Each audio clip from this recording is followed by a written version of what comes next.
Ya hemos dado cuenta en este programa, esta madrugada comenzaron las precampañas y vamos a hablar al respecto de lo que podemos esperar en este periodo y también en lo que falta del proceso electoral 2017-2018 con nuestro querido amigo y compañero Ulises Beltrán, director de BGC y encuestador de esta casa editorial. ¿Cómo estás, Ulises? Pascal, muy buenos días, encantado de estar en tu programa. Bueno, ya están los tres principales candidatos. Una novedad es que los 9 partidos políticos formaron, todos ellos, una coalición o son parte de una coalición. Hay 3 coaliciones de 3 partidos cada una. ¿Cómo sientes las cosas? ¿Qué es lo que podemos esperar a partir de este día? Pues mira, lo primero que vale la pena señalar que es que una vez definidas la alianza de los 3, digamos, los de arriba, no sé, suena medio feo decirles así, pero de arriba en el marcador, vamos a ponerlo así, ¿no?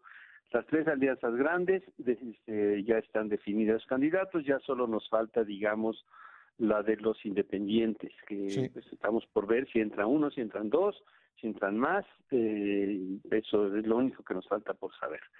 ¿Cómo veo? La contienda arranca muy, pero muy cerrada entre entre las 3 alianzas grandes.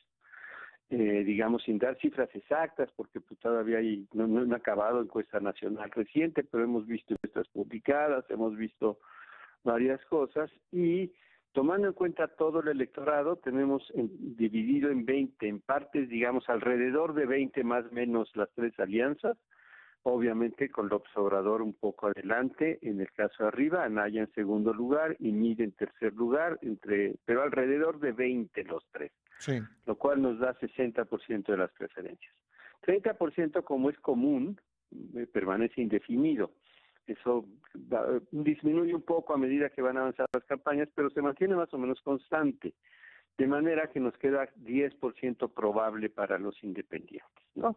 Entonces, ahí está. Yo lo que veo es una campaña, y coincidimos las encuestas, digamos por lo menos las hechas en vivienda con rigor y cuidadosas, en que empezamos arriba, las 3 alianzas, sumamente cerrada, no sumamente, pero sí cercanos los 3 alrededor del 20% de las preferencias brutas, es decir, del total de las preferencias. Que ya quitando a los indecisos, ¿verdad? No, antes de. Antes de quitar a los indecisos, de acuerdo. Antes de quitar, que es conveniente mantenerla un rato, porque pues sí significan algo, sí alteran, sí modifican las preferencias, ¿no? Yo recomiendo que durante un rato vayamos manteniendo la de los indefinidos. ¿Qué son cuántos más o menos? ¿Qué porcentaje de indefinidos? Más o menos una tercera parte te dice no sabe, no contestó, o ninguno. Aquí hay quien te dice que no piensa votar también en este grupo del 30%, ¿no? Sí. Entonces, a medida que se vaya decantando entre los ninguno y los que no se definen o no nos dan su respuesta electoral, o no lo definen todavía, es importante pensar en ellos todavía.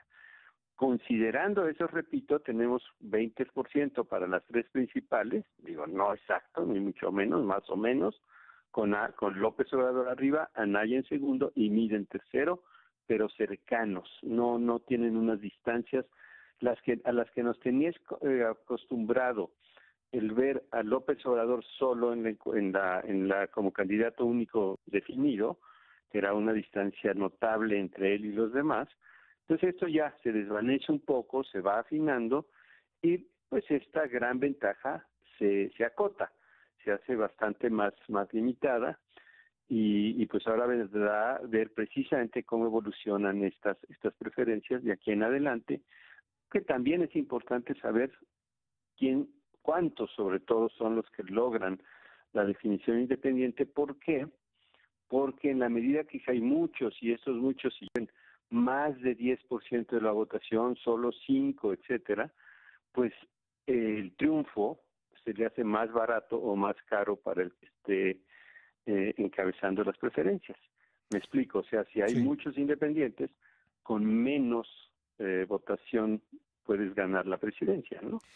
Si no hay independientes, pues tienes que ganar más votos para poder ganar la presidencia, ¿no? A ver, desde 1988, por ponerle una fecha, la elección presidencial suele al final ser una contienda de 2 y se empieza a dar el voto útil de quienes originalmente apoyan a los candidatos que se van quedando rezagados, voto útil que sirve para hacer ganar a alguien o para hacer perder a alguien. En esta contienda que en el arranque luce muy pareja entre tres coaliciones y sus respectivos candidatos, ¿qué pronósticos o qué escenarios podemos hacer, Ulises, para tratar de anticiparnos o tratar de esbozar algunas posibilidades de cómo podría conformarse en la última etapa esta carrera parejera, si me dejas decirlo así, de dos candidatos?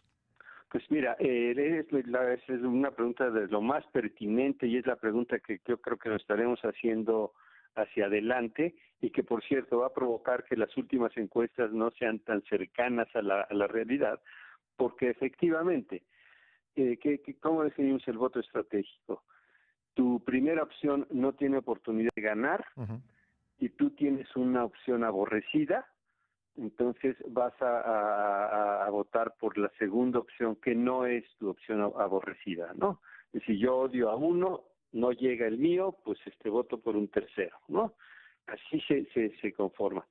Sí es cierto que esta elección hasta ahora, y subrayo hasta ahora, se ha definido en un eje López Obrador, no López Obrador. Esta definición se ha dado, entre otras cosas, porque, repito, ha sido el único candidato en campaña. Entonces, definitivamente, entre más se acerque la campaña y sobre todo probablemente incluso en la misma urna, un conjunto del electorado tendrá que decidir entre su aborrecida, digamos, PRI o PAN o López Obrador, que no está, que no tiene, digamos, que no tiene el primer lugar definido, va a tener que decidir qué hacer con su segunda opción. Y hacia dónde va a evolucionar esto, pues va a depender muchísimo de las campañas, ¿no? Que disminuyan el grado de polarización, por ejemplo, los candidatos, te hace muchísimo más difícil que este eje López Obrador, no López Obrador, sea el que defina la elección. Sí. Pero yo lo veo poco probable. Va a ser, yo creo, un eje muy importante de la definición electoral de estos votantes estratégicos. Pues muy bien. Oye, y por último, hay dos candidatos, dos de los tres que tienen un estilo, pues vamos a decir, agresivo, echado para adelante, que les gusta la confrontación, la polémica, y otro candidato que es José Antonio Meade, que tiene pues un estilo distinto, quizá un tanto pues más mesurado.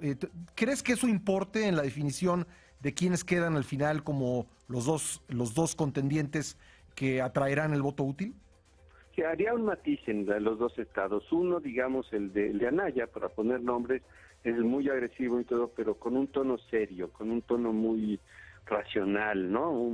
En cambio, el del Bronco, pues es, digamos, este estilo foxiano, por ponerle un nombre. A mí me evoca mucho esa campaña, sí. Todos los desplantes del Bronco, efectivamente. Entonces, ya demostró el estilo foxiano ser efectivo, ¿no? Digo, sí. En una elección, ¿no? Oye, Ulises, perdóname que te interrumpa. Tengo que hacer un corte obligado. ¿Me aguantas un momentito y regresamos contigo de inmediato? Por supuesto, con mucho gusto. Gracias, Ulises. Regresamos con Ulises Beltrán. Agradezco a Ulises Beltrán que nos haya esperado en la línea telefónica. Entonces, Ulises, te decía yo que hay dos candidatos a los que evidentemente les gusta la polémica, la pelea verbal, la confrontación pues ideológica incluso.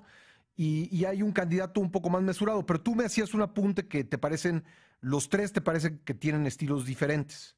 Sí, sobre todo en el caso, digamos, de los agresivos y vistosos, vamos a llamar de alguna manera, o de los, no sé cómo llamar, como tú los defines, ¿no? Muy echados para adelante y sí. Muy tal.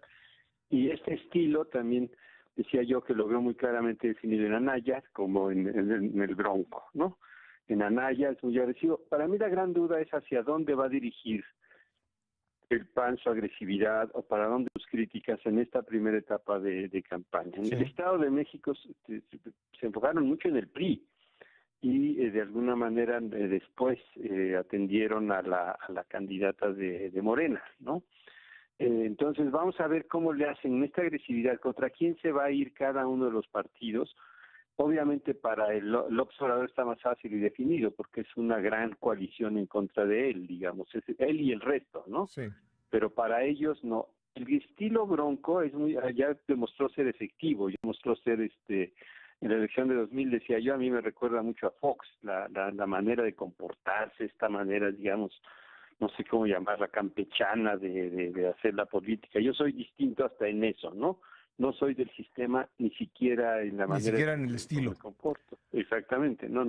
Oye, a mí de repente me recordaba un poco esta contienda de tres, la de 1994, sobre todo en el papel que jugó Diego Fernández Ceballos en el debate, que pues le pegó a los dos y salió del debate, del primer debate muy fortalecido. ¿Ves a Anaya en esa posición o con esa posibilidad? Pues yo creo que le acabas de dar un gran consejo, porque no digo, no deliberado, ¿no? Sí. Pero ojalá te escuche, porque me parece que sería mucho más prudente, ¿no? Que no tiene que también investirse. Es que él tiene dos rivales, o por lo menos ha identificado públicamente dos rivales, mientras que vemos que en el PRI, pues todo es contra López Obrador, y el López Obrador todo es contra el PRI, y Anaya entra ahí un poco como cuña y tiene la ventaja y desventaja de tener dos rivales, ¿no? Claro, tiene dos rivales enfrente y tiene un gran reto. Sí. Toda elección, Pascal, implica cambio. Sí. Digo, van a cambiar por lo menos las personas que están ahí arriba, ¿no? Los que están gobernando, ¿no? Ajá. Entonces, ¿cómo te ubicas en esa dimensión cambio o no cambio? Es crucial. Obviamente López Obrador tiene, por un lado, la ventaja de nunca haber estado en la presidencia, pero la desventaja de que difícilmente se propone como una cosa novedosa, ¿no? Por su edad, por su persistencia, por sus ideas, que son bastante conservadoras, por cierto, ¿no? Y lo que ha optado es el cambio inteligente, dice la publicidad, que por cierto fue una gran oportunidad oír todos los spots mientras estábamos esperando, ¿no? Cambio inteligente. Entonces, ¿cómo se ubica en ese cambio vis a vis? El PRI pues, está regalado, ¿no? Pero respecto al López Obrador es más difícil. Entonces lo califica, es un cambio inteligente, el otro es un cambio responsable. Sí. ¿No? Eso es lo que verás en el debate probablemente, y yo pensaría que sí, tiene razón. Como estrategia de campaña sería un error, irse contra uno o contra el otro. Tiene que irse contra los dos, y contra los dos tiene que definirse. De la manera que López Obrador tiene que persistir en su definición como el outsider total, ¿no? Sí.